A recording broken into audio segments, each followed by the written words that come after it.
Let's talk to Gerard Batten. He's the UKIP leader who joins us. Good morning to you. Hello, good morning. Now, of course, we all know the reason why we actually had the first referendum back in 2016 was because of pressure from UKIP on the Conservatives, on the Eurosceptics side of that party to actually say, look, basically the Tory party wouldn't have got elected in 2015 if they hadn't promised that manifesto.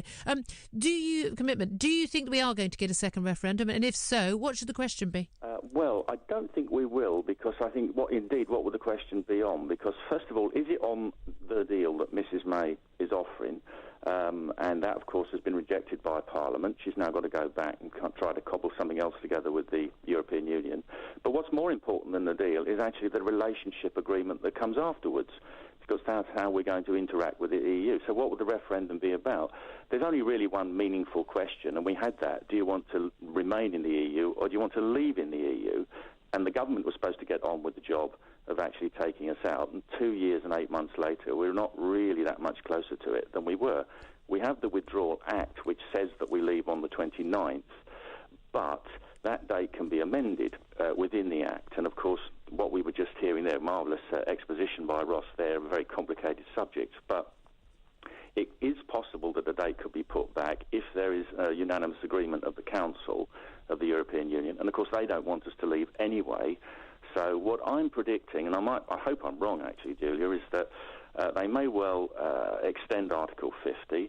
She will come back with a deal which includes no guarantees on the backstop, which includes the customs union. So we haven't really left. So if that does get past Parliament, then we've left with a not really leaving deal.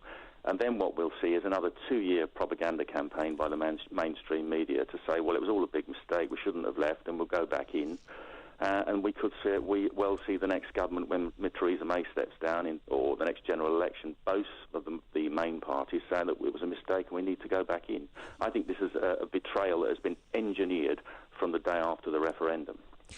Well, again, I think there are a lot of people who are listening who will be worried about that. And of course, we know within the next 3 months, 23rd of May, we've got the European elections. If we're still in the EU at that time, surely we should be standing candidates, and that may end up being in itself a second referendum. But in terms of what Keir Starmer has been saying this morning, the shadow Brexit secretary, we know he's been pushing for a second referendum. He's Remain into his bones. Yeah. He's saying the choice on the ballot paper should be between Remain and his words, a credible leave option, and not a no deal. That should not be one of the options. In the event that it is a choice between effectively the Prime Minister's withdrawal agreement and Remain, would you be endorsing either of those options, or would you be endorsing a decision to basically boycott the ballot? Well, if you see, this is a very neat trick for them to arrive at, if they can, because I wouldn't endorse either of those options, because I certainly don't want to remain, and leaving with her